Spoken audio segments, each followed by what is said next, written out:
All right, so I got to talk to you about this epic rant by Cole Cubelic this morning. So if he put it on his PAX feed. He probably didn't. It's on like On 3 and stuff. Oh, it wasn't on the show. His show. It was on the show. Oh, okay. But okay. He had some things to get off his chest. Yeah, that. So basically, yeah. We probably can't play it, can we? Can we play it? Oh, we can. Yeah, let's play it. Build a team on two individuals. The obsession with attempting to build a team on two individuals that have had limited time proving themselves. Yep.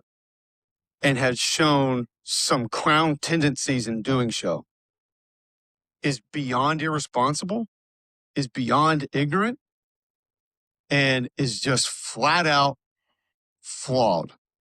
But then you go out and you wear pink ski masks to be different from everybody else on the team.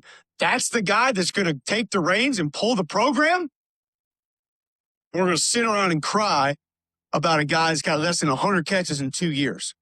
We're going to sit around and cry about a guy that's played in one game. You got to stop. You got to stop. Seriously. No player cripples a program when they leave. Not a single one. Nope. Not to the draft, not to the portal, not to Enterprise Rent-A-Car to start a career. None of them cripple a program when they leave.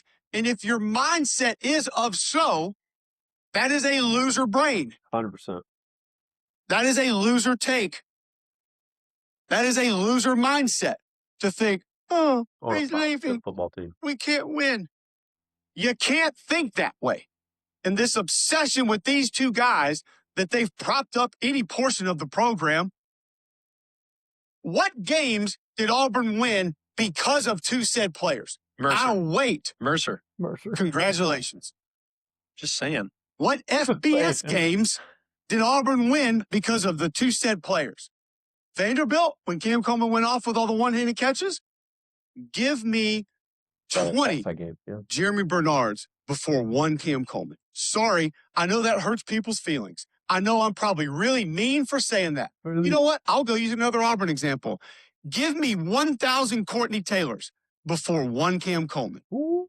Hell, I'll take Duke Williams before I'll take it. Whoa. I'd do to stab you in the throat to catch a football. I don't care. I want him on my team. Oh my gosh. Yeah. Texas has a long.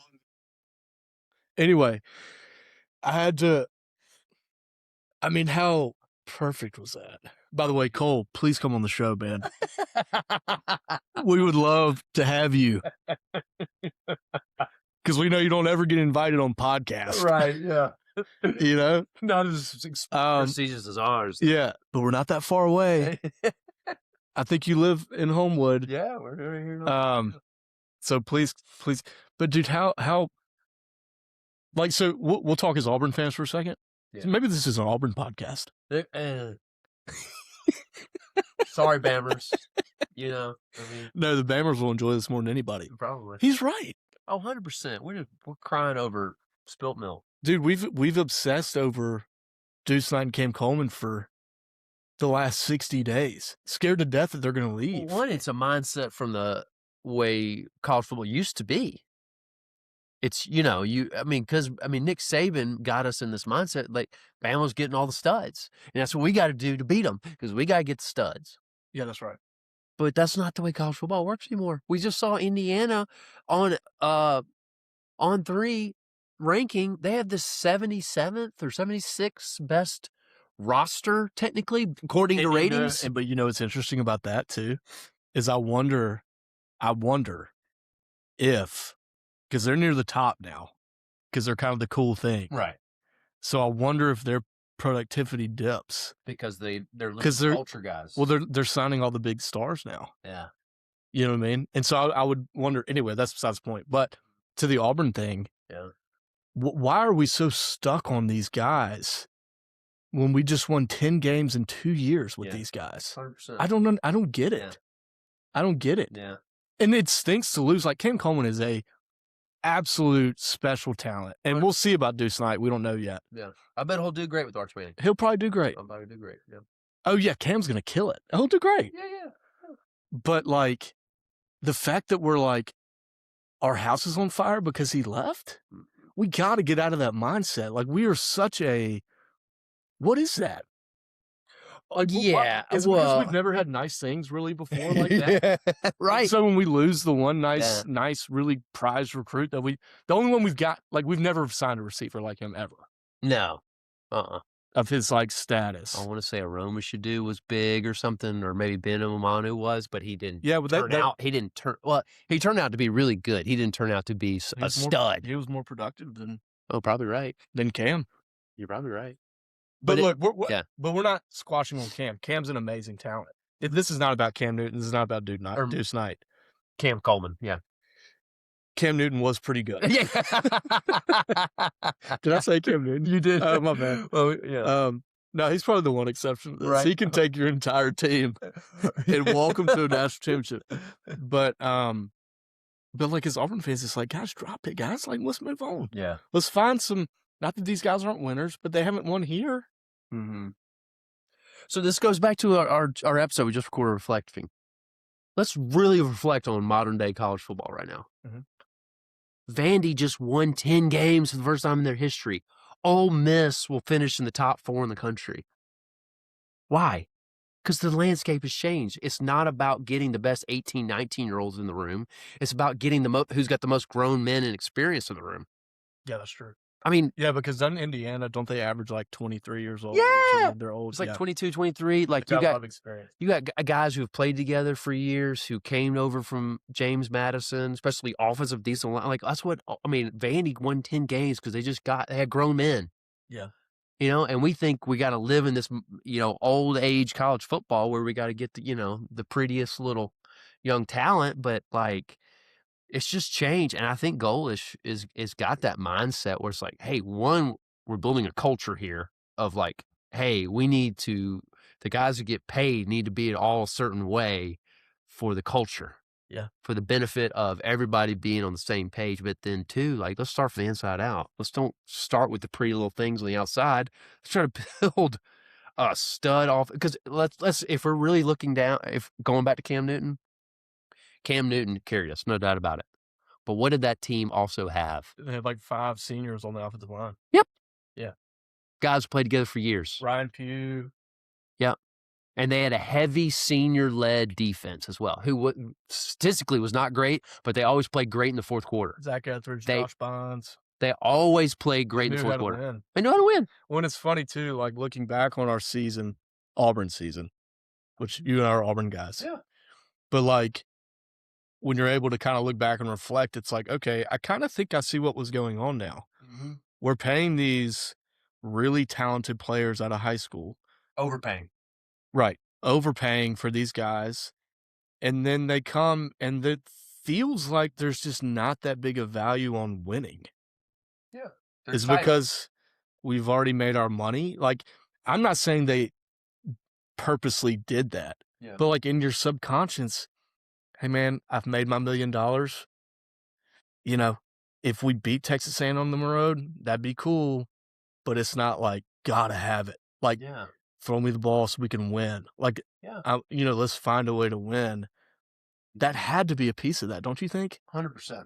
And so you have to change from that to not only incentive-based stuff, to where they really are incentivized to win. Right. But also, like, I don't know. You just gotta but it's such a delicate balance. Well, you gotta have great players. Well, one, you gotta have great players, but I think what I would say is maybe Kurt Cinetti's doing at Indiana is he is maybe holistically looking at the player and the way he evaluates. Like, is this a character guy that's going to want to contribute? He's got to have that part before the money.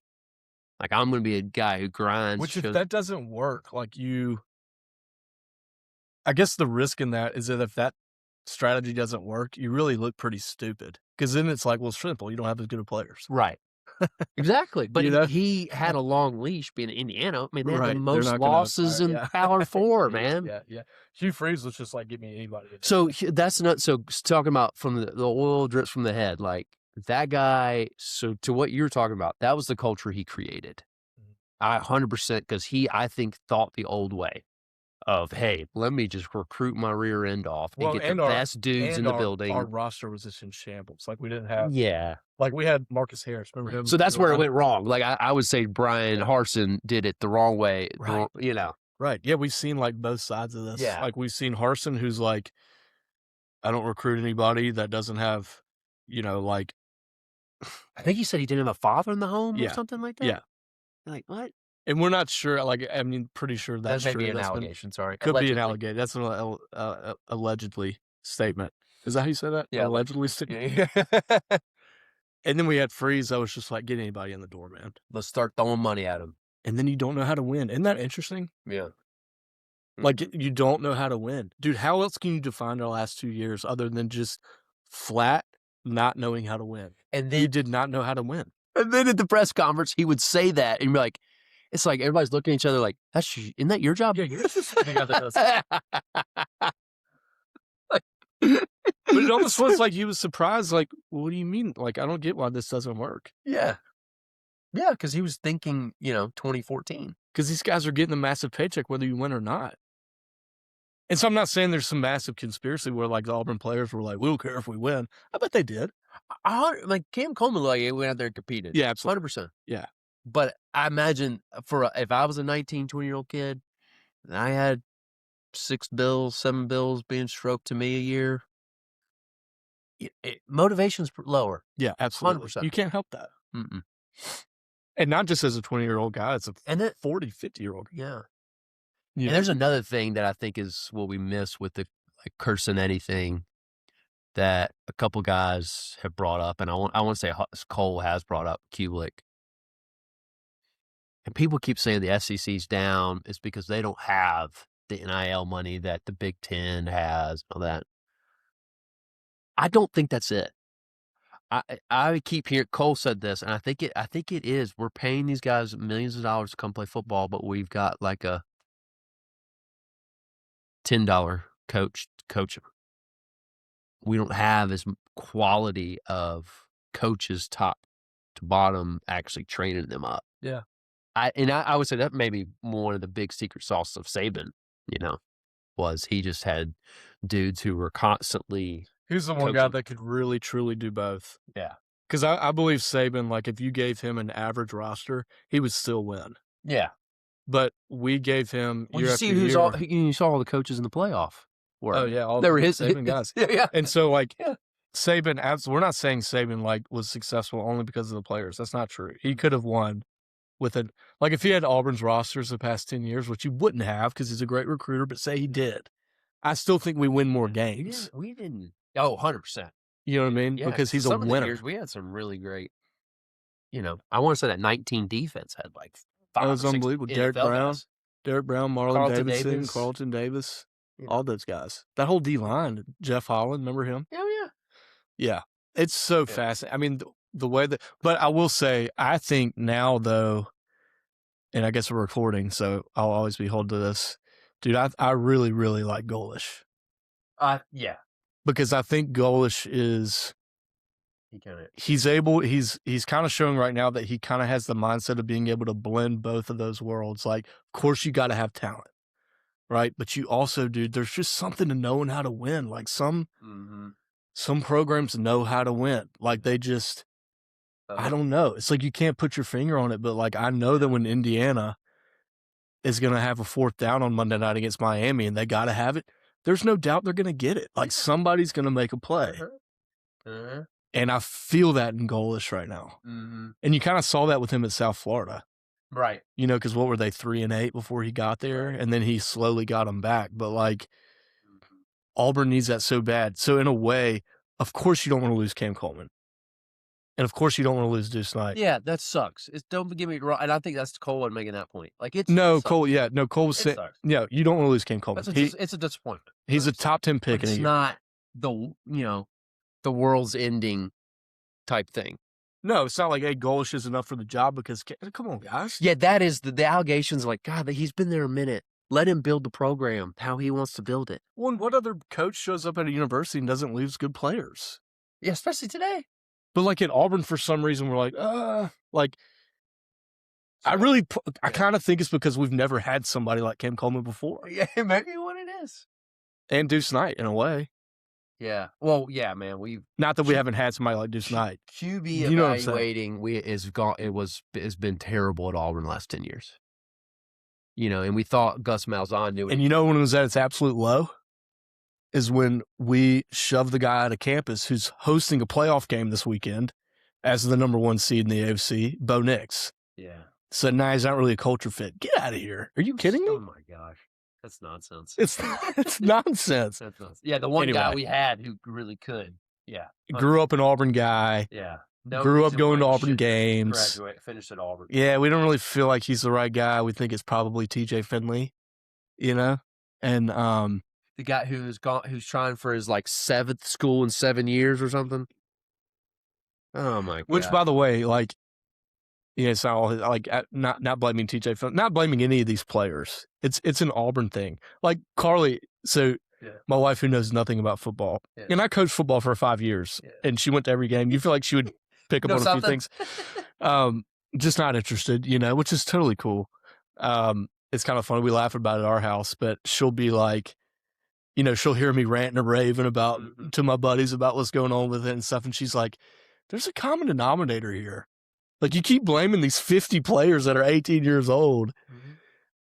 We're the university that keeps screwing this up somehow. 100%. 100%. So you want to talk about a culture issue? Yeah. I mean, this is a conversation I would love to have, is like, culture over talent. But I think we keep thinking, there's a cultural thing going on with Auburn that keeps screwing this up, that they don't even know how to get the right guy in the door. I almost feel like, in a way, we need to have that Cole Cubelic clip, like, in the stadium before games, Yes. That is a brilliant. Like, instead of like Bear Bryant mumbling, we can have Cole Cubelic or the Enterprise rental car place.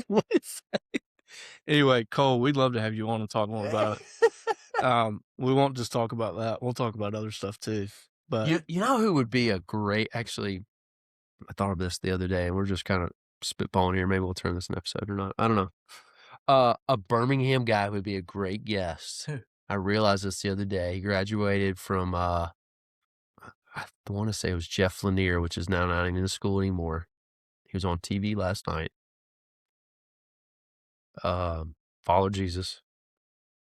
Head coach of the Texans, D'Amico Ryans. Oh, yeah. But he is a Bama guy. He is a Bama guy. So, but a stud. Yeah, anyway, I thought about that last night with a little bit I got to watch of the football. Did you see where he's 41 and Aaron Rodgers last night's 42? That's wild. Yeah. And they showed a clip of D'Amico sacking Aaron like 10 years ago. Isn't that crazy? Fun. Yeah, D'Amico is a year younger than Aaron Rodgers. Oh, my who they played last night. That's right. Yeah, he was at Bama when I was at Auburn. So, yeah, that makes sense. Oh, man, he was pre-Saban. So, was he? Yeah. Mm-hmm. He was Shula? Yeah. Wow. Yeah. Hey, wow. Yeah. Okay. Great player. I'm super excited that he's doing well coaching. Oh, he should be coach of the year. Who else would be coach of the year? Ben Johnson. The Bears. Yeah. Bears haven't done much in the last 30 years. Yeah. So, you think Aaron Rodgers is done? I would hope so, but not for any other reason than you're just like, dude, at 42. He'll decide in August. Yeah. Like he normally does. Yeah, right after the end of training camp. Yeah. You don't have to go through that. Go do some ayahuasca. Yeah. Anyway, I kind of threw this on Cartwright last second, but I wanted to share that clip with you because it was like, thank you. Yeah. You said it a lot better than I've heard anyone say it or I've been able to articulate it. Mm-hmm. But as Auburn people, we've got to stop with that, man. Yeah. It's like we're just grasping at anybody that wants to be a part of it. Oh, no, we got to keep him because he could go other places. No, let's be let's be a great program. Yeah. Well, if I want to spiritualize this here, Bo, is the orphan mindset, right? That belief that there's a scarcity mindset. You know, I think that's what Auburn fans, because we are the younger brother to both of our rivals in so many ways. Another allegation. Yeah. That I disagree with. Yeah, but no, how could you disagree with that? We have that mentality sometimes, and we need to just stop trying to be like them or be respected by them, and just like, hey, we're gonna do our own thing. We do, and maybe we say that out loud, but we don't actually do that in practice. We try to basically beat them at their own game. Yeah, and it's like, and we live in a scarcity mind. We lose the talent, and we're like, oh no, the sky's falling. Versus going like, no, like there's something unique we're building here, and we have to do it in a unique way. Because this era of college football is still young. This next year will be the 3rd or 4th year of NIL and transfer portal. That's right. So it's like you just gotta, I think, trust what Golish is doing. I think and that's why I think Cole was really ripping into it, because I think he really does respect Golish. But it's like we do gotta get out of that mindset and just trust what's happening. That we've got the right guy. He's doing it the right way. He's bringing in offensive linemen that's already been playing together. He's bringing in D linemen. He's bringing it, like, most of the guys who left were skill position guys. Who we told allegedly that, hey, we're not going to pay you what you got last year. Yeah. And it's no hard feelings. It's just like, it's got to be different. You guys went 5-7, and like, we got to change the way we're doing stuff. And so naturally guys are going to leave. Talented guys are going to leave. Yeah. And like Cam Coleman's going to go to Texas. He's going to be great at Texas. He's going to have a long career in the NFL. There's no doubt. I wouldn't be surprised if Deuce Knight does too. Oh yeah. I mean, you know what I mean? Deuce Knight's going to go wherever he goes. I think we do have to play Ole Miss and Texas next year, which is, I hate that. And I hate it if they, if they both just dominate us, but that would be painful. That would be very painful. But at the same time, it does not justify having a freak out moment over, we're trying to build culture before talent. You need talent, but you got to have culture first. And I don't think Hugh Freeze was building a culture as much as he liked to preach. And oh man, you want to get me on a rant. Some of the stuff I heard about Hugh Freeze, just like blaring Christian music over the sound speaker, like that builds culture. Get out of here, man. Like, that's a generational thing that thinks if you could just throw like nice Christian stuff around, that it's gonna, it's like just saying, like, it's just like reading a book without practicing any of that's in it. It's like, you can't just say you just read the book and now everyone thinks you're great because you read the book. You actually got to put the stuff in practice. Interesting. Yeah. And so I think there's got to be, there's got to be embedding of a culture. This is values, things that we're going to prioritize, things that we're going to be about over, a guy who's 6'5", 220 and runs a 4.4, right? You just can't. And plus, going back to Cole, like, from a productivity standpoint, I get it. Maybe he didn't have the greatest quarterback, but you're like, I don't know. There and like, we don't know as Auburn fans, how much do we know of quality to the culture they were? Like, Cole kind of said something. Speaking of allegations, the pink ski mask, I don't even know what he's talking about. Cam Coleman wears pink ski mask. Oh. Yeah. Yeah. See, like stuff like that, where you're like, I don't know. Anyway. Interesting topic. Yeah. Yeah. I just had to do that with you. Yeah. That was fun. That's good.